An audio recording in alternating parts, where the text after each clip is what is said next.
Saat ini banyak orang yang tergila-gila dengan jabatan. Di antara mereka ada yang benar-benar berambisi menjadi penguasa.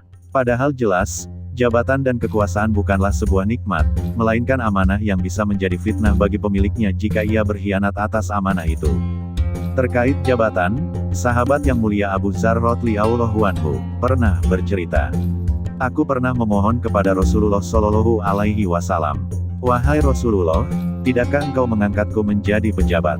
Beliau menepuk bahuku dengan tangannya kemudian bersabda, 'Wahai Abu Dzar, sungguh engkau itu lemah, sementara jabatan adalah amanah, dan sungguh jabatan itu akan bisa berubah menjadi kehinaan dan penyesalan di hari kiamat, kecuali orang yang mendapatkan jabatan itu dengan cara yang benar dan menunaikan kewajibannya di dalamnya.'" Hadits riwayat Imam Muslim. Rasulullah Shallallahu Alaihi Wasallam pun tegas menolak untuk memberikan jabatan kepada orang-orang yang memintanya, apalagi berambisi terhadap jabatan itu.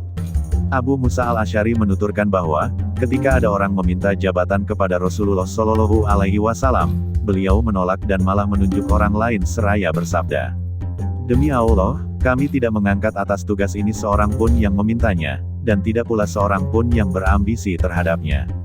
Hadits riwayat Imam Muslim.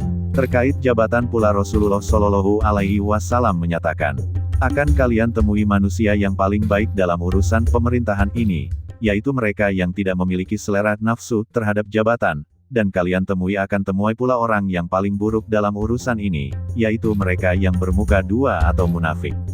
Hadits riwayat Imam Bukhari. Amanah kepemimpinan harus dipertanggungjawabkan di hadapan Allah. Begitu beratnya tanggung jawab pemimpin, sampai-sampai Khalifah Umar bin Khattab pernah berkata, "Seandainya seekor keledai terperosok di kota Baghdad, niscaya Umar akan diminta pertanggungjawabannya oleh Allah, seraya ditanya, mengapa tidak meratakan jalan untuknya." Demikianlah tanggung jawab seorang pemimpin di mata umat Islam. Tak ada kenikmatan yang bisa dirasakan kecuali ketika ia mampu berbuat adil. Bila keadilan itu hilang, maka ancaman neraka pun menantinya. Keterangan ini dijelaskan dalam hadits Nabi Muhammad Shallallahu Alaihi Wasallam yang diriwayatkan Auf bin Malik.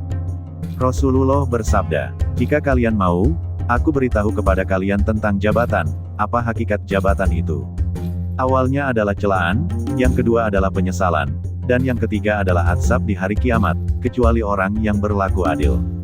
Bagaimana mungkin ia dapat berlaku adil terhadap keluarga-keluarganya?" Hadits riwayat Al-Bazzar dan juga diriwayatkan oleh At-Tabrani.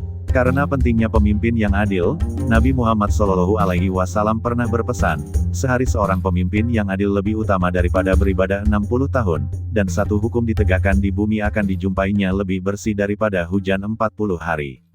Hadits riwayat Tabrani, Imam Bukhari, Imam Muslim, dan Imam Ishaq. Seorang pemimpin yang berani menegakkan keadilan akan lebih membersihkan bumi dibandingkan dengan hujan selama 40 hari. Karena, keadilan akan membersihkan segala bentuk kejahatan, kecurangan yang dilakukan manusia zalim. Sedangkan air hujan hanya mampu membersihkan kotoran saja. Itulah mengapa Nabi bersabda, "Orang-orang yang berbuat adil, nanti pada hari kiamat akan berada di atas mimbar cahaya di sisi Allah, yaitu mereka yang berbuat adil dalam hukum mereka, dalam keluarga mereka, dan terhadap apa-apa yang mereka urus." Hadits riwayat Ahmad, Imam Muslim, dan Nasai. Sudahkan dia berbuat adil.